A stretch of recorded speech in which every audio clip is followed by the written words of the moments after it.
Hello नमस्कार friends, स्वागत है आप सभी का अपने चैनल पे। आज के वीडियो में हम लोग जाने वाले हैं क्लास 10th बायोलॉजी यानी जीव विज्ञान का, जो कि चैप्टर का नाम है जीव जनन कैसे करते हैं। जीव जनन कैसे करते हैं, इनका जो एक ऑल इम्पोर्टेंट ऑब्जेक्टिव क्वेश्चन को आज के वीडियो में कवर करने वाले हैं। उसके बाद बहुत जल्द आपको इसका सब्जेक्टिव क्वेश्चन भी इस चैप्टर का मिल जाएगा। तो चलिए हम लोग ज़्यादा समय लेते हैं, हम लोग प्रश्न को जो स्टार्ट करते हैं। यहाँ पर देखिए, और इस चैप्टर से जितने प्रकार का ऑब्जेक्टिव क्वेश्चन है वो सभी इस वीडियो को देखने के बाद क्लियर हो जाएंगे। क्वेश्चन क्या है, पुरुषों में जो है, पुरुषों में यौवनारंभ के लक्षण होते हैं। तो देखिए, पुरुषों में जो यौवनारंभ के लक्षण होते हैं, पुरुष में, लड़के में, वह जो है कि दाढ़ी एवं मूछ का उगना और कंठ का फूलना, मांसपेशियों में उभार आना, क्या है, ये सभी जो है यौवनारंभ के लक्षण है। दाढ़ी एवं मूछ आना, कंठ का फटना, मांसपेशियों में उभार आना, यह सभी क्या है, यौवनारंभ के लक्षण है पुरुष में। अगला यहाँ पर क्वेश्चन है, पुकेसर पुष्प का कौन सा जननांग होता है। देखिए, पुकेसर क्या होता है, पुकेसर जो होता है पुष्प का, वह जो है नर जननांग होते हैं। कौन सा जननांग होते हैं, नर जननांग होते हैं। ऑप्शन ए बिल्कुल करेक्ट आंसर हो जाएगा। अगला क्वेश्चन है, मनुष्य में जो है निषेचन के फलस्वरूप क्या बनता है। देखिए, मनुष्य में जो है कि निषेचन के फलस्वरूप, आप लोग चैप्टर पढ़े होंगे, तो युग्मनज का निर्माण होता है। किसका निर्माण होता है, युग्मनज का निर्माण होता है। निषेचन के फलस्वरूप जब जो है कि पुरुष का शुक्राणु और महिला का अंडाणु से निषेचन होता है, तो उससे किसका निर्माण होता है, जब इन दोनों का जो मिलन होता है तो उससे युग्मनज का निर्माण होते हैं। तो ऑप्शन सी बिल्कुल राइट आंसर हो जाएगा। अगला यहाँ पर क्वेश्चन है, स्त्रियों में जो है, स्त्रियों में अंडाशय की संख्या कितनी होती है। तो देखिए, स्त्रियों में जो अंडाशय की संख्या होता है वह 2 होता है। कितना होता है, 2 होता है, 2 होता है।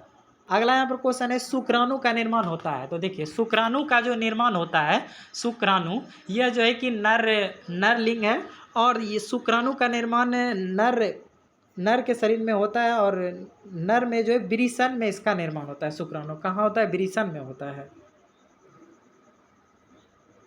अगला यहाँ पर क्वेश्चन है, मानव जनन अंग किस आयु में परिपक्व एवं क्रियाशील होता है। मानव में जनन अंग जो है किस आयु में परिपक्व, पूर्ण रूपेण परिपक्व और क्रियाशील होता है। तो राइट आंसर यहाँ पर जो हो जाएगा 24 एज हो जाएगा। अगला यहाँ पर क्वेश्चन है, मानव मादा में गर्भकाल का समय होता है। देखिए, मानव मादा में, जो महिला में जो गर्भकाल का समय होता है वह 9 माह होता है। कितना होता है, 9 मंथ्स होते हैं। 9 मंथ्स का गर्भकाल का समय होता है। अगला यहाँ पर क्वेश्चन है, बायोफाइलम के कौन से भाग में कार्यिक प्रवर्धन होता है। क्वेश्चन क्या है यहाँ पर, बायोफाइलम के कौन से भाग में कार्यिक प्रवर्धन होता है। तो पत्तियों में होता है। किस में होता है, पत्तियों में होता है। अगला यहाँ पर क्वेश्चन है कि निम्नलिखित में किस जीव में बहुविखंडन होता है। तो देखिए, बहुविखंडन वाला जो जीव हो जाएगा वह अमीबा हो जाएगा। क्या हो जाएगा, अमीबा हो जाएगा, विखंडन के द्वारा। अगला यहाँ पर क्वेश्चन है, तने पर अपस्थानिक कलियां पाई जाती है। तो आलू में पाया जाता है, आलू में। ऑप्शन बी बिल्कुल करेक्ट आंसर हो जाएगा यहाँ पर। अगला जो यहाँ पर क्वेश्चन आ चुका है वह है, कार्यिक प्रवर्धन संभव है। तो कार्यिक प्रवर्धन जो है संभव है वह हो जाएगा जड़ द्वारा, तना द्वारा और पत्ती द्वारा, यह सभी हो जाएगा। अगला जो यहाँ पर क्वेश्चन है, एड्स रोग का प्रमुख कारण है। देखिए, एड्स रोग का जो कारण है वह असुरक्षित यौन संपर्क, यानी असुरक्षित यौन संबंध, यानी एक पुरुष जब जो है कि बहुत सारे महिला से संपर्क स्थापित करते हैं, तब जो है कि बोला जाता है कि उसको एड्स हो जाता है। और आप लोग को पता होना चाहिए कि ये जो एड्स बीमारी है, सबसे पहले जो है कि यह बीमारी कहाँ पनपा था, तो यह जो है कि सर्वप्रथम यह बीमारी देखा गया था बंदर में। यह बीमारी पाया गया था, किसमें पाया गया था, एड्स जो बीमारी पाया गया था सर्वप्रथम यह बंदर में पाया गया था। और यह जो है कि असुरक्षित यौन संपर्क के कारण फैलते हैं। किस कारण फैलते हैं, असुरक्षित यौन संपर्क के कारण फैलते हैं। और ये ऐसा नहीं है कि एक पुरुष कई महिला से जो है संपर्क करेंगे तो उसको ये बीमारी होंगे, ऐसा कारण नहीं है। कहीं न कहीं जो है कि किसी को जो है यह बीमारी पहले से हो रहा होता है। अगला यहाँ पर क्वेश्चन है, गतिशील जनन कोशिका को नर युग्मक तथा जिस जनन कोशिका में भोजन का भंडारण संचित होता है उसे क्या कहते हैं। तो उसको हम लोग मादा युग्मनज बोलते हैं। क्या बोलते हैं, मादा युग्मक। अगला आप क्वेश्चन है, लैंगिक जनन में आवश्यक होता है। तो क्या होता है, लैंगिक जनन में जो आवश्यक होता है फ्रेंड्स, वह होता है नर और स्त्री जननांग दोनों होने चाहिए। लैंगिक जनन में नर और स्त्री जननांग दोनों होने चाहिए। अगला क्वेश्चन है, एकल जीवों में प्रजनन की विधि है। देखिए, एकल जो एक जीविया जो जैसे हो गया अमीबा, पैरामीशिया और यह सभी जो हो गया एकल जीव जो होते हैं, इसमें प्रजनन की विधि जो है क्या होता है, तो इसमें होता है खंडन के द्वारा होता है। विखंडन के द्वारा होता है और बीजाणु समासक के द्वारा भी होता है। अगला यहाँ पर क्वेश्चन है, पंखुड़ियों का रंग अधिकतर जो है क्या होता है, तो हरा होता है। कैसा होता है, पंखुड़ियों का जो अधिकतर रंग होता है वह हरा होता है। कैसा होता है, हरा होता है। अगला क्वेश्चन है, शुक्राणु का मोचन कहाँ होता है। शुक्राणु जो वृषण से निकलते हैं और नर लिंग हार्मोन है शुक्राणु, कहा जा रहा है शुक्राणुओं का मोचन कहाँ होता है, तो वह जो है शुक्र वाहिका में होता है। कहाँ होता है, शुक्र वाहिका में।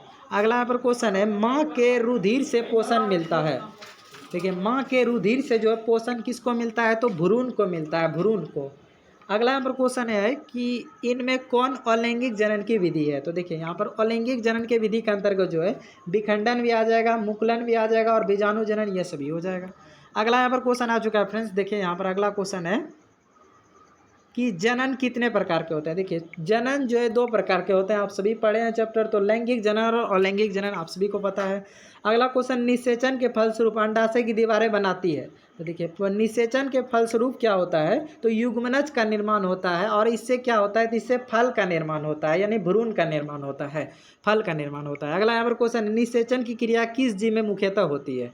देखिए निषेचन का जो क्रिया होता है फ्रेंड्स वह पुष्पी पादप और जंतुओं में होता है, अमीबा में जो है नहीं होता है, ईस्ट में या नहीं होता है, किस में होता है, तो पौधे में होता है और जंतुओं में निषेचन की क्रिया होती है। अगला यहाँ पर क्वेश्चन है, स्त्री केसर के आधारीय भाग को कहते हैं। स्त्री केसर आप लोग को पता होना चाहिए किस में होता है, तो यह अंडाशय में होता है, यानी मादा जननांग का भाग है स्त्री केसर। और यह किस भाग को स्त्री आधारीय भाग को कहते हैं, तो यह अंडाशय के आधारीय भाग को बोलते हैं स्त्री केसर। और ये किस में पाया जाता है, मादा में पाया जाता है, आप सभी को याद रखना। अगला क्वेश्चन है, पराग कोष में पाए जाते हैं।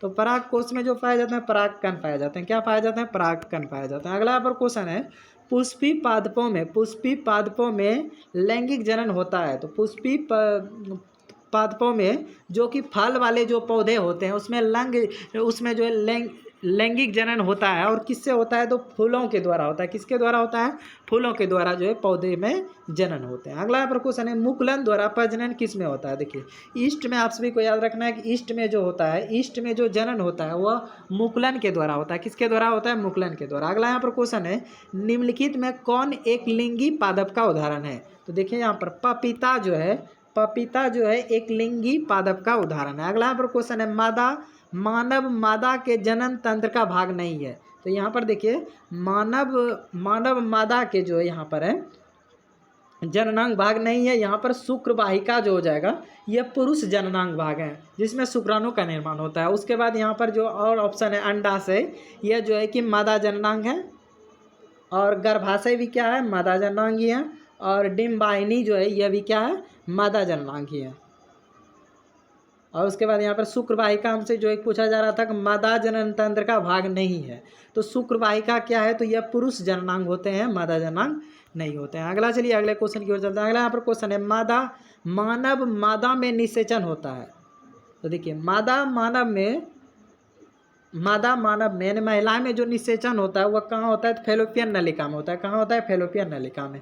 ऑप्शन डी बिल्कुल करेक्ट आंसर। अगला क्वेश्चन है, द्विखंडन होता है।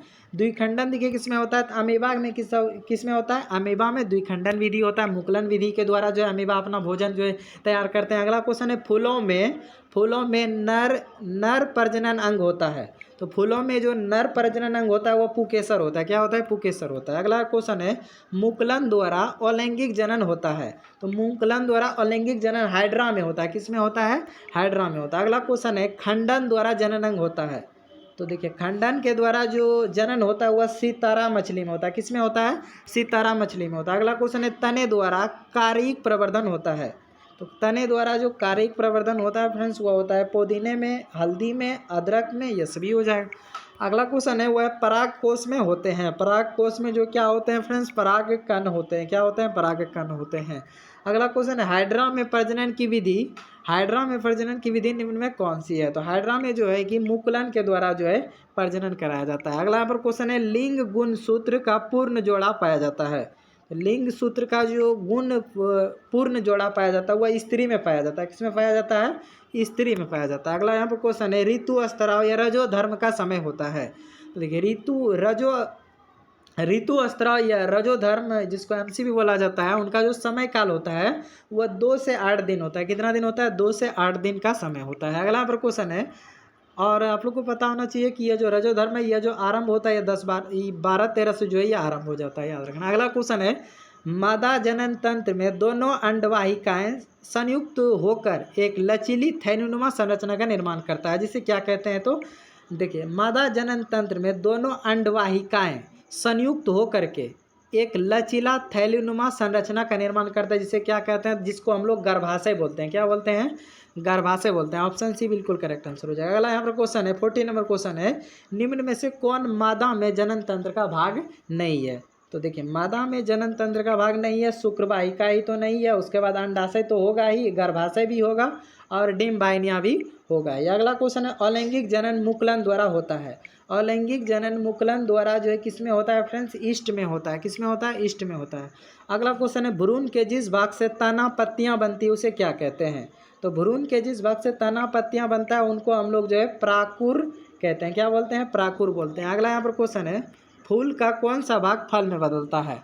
देखिए, फूल का जो है अंडाशय जो भाग होते हैं वह किस में बदल जाता है? तो फल में बदल जाता है। अगला क्वेश्चन, निषेचन की क्रिया के पश्चात युग्मनज में क्या बनता है? तो देखिए फ्रेंड्स, निषेचन जब होते हैं, निषेचन के फलस्वरूप जब जो है कि नर और मादा का जो युग्मनज यानी ये दोनों का जो है कि मिलन होता है, तो उसके पश्चात युग्मनज बनता है। और यहाँ पर हमें कहा जा रहा है कि युग्मनज में क्या बनता है? तो युग्मनज में ही क्या बनता है फ्रेंड्स? तो युग्मनज में ही भ्रूण का निर्माण होता है। किसका निर्माण होता है? भ्रूण का निर्माण होता है। ऑप्शन बी बिल्कुल करेक्ट आंसर। अगला क्वेश्चन है, पुकेसर के अग्रभाग को कहते हैं। तो पुकेसर को जो अग्रभाग उनको हम लोग वर्तिकाग्र बोलते हैं। क्या बोलते हैं? वर्तिकाग्र। अगला क्वेश्चन है, वैसे परिवर्तन जो जीवों के नियंत्रण से बाहर होते हैं कहलाते हैं। तो वैसे परिवर्तन जो जीवों के नियंत्रण से बाहर होते हैं उनको हम लोग निकेत बोलते हैं। क्या बोलते हैं? निकेत बोलते हैं। अगला यहाँ पर क्वेश्चन है, वृषण में बने शुक्राणु संचित होते हैं। तो वृषण में जो शुक्राणु बनते हैं वह संचित जो है अधिवृषण में रहते हैं। कहाँ रहते हैं? अधिवृषण में रहते हैं। अगला यहाँ पर क्वेश्चन है फ्रेंड्स, देखिए, पुष्प का कौन सा भाग परागकण में बनता है? देखिए, पुरुष का जो कौन सा भाग परागकण बनाता है? तो राइट आंसर पुकेसर हो जाएगा। क्या हो जाएगा? पुकेसर हो जाएगा। अगला क्वेश्चन है, मनुष्य में नर जननांग निम्न में कौन है?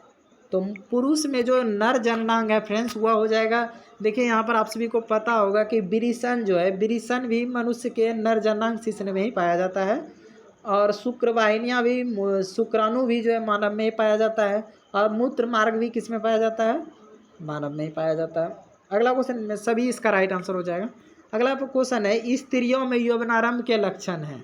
तो देखिए, महिलाएं में जो यौवनारंभ के, लड़की में जो लक्षण है फ्रेंड्स वह हो जाएगा कि उसमें क्या होगा?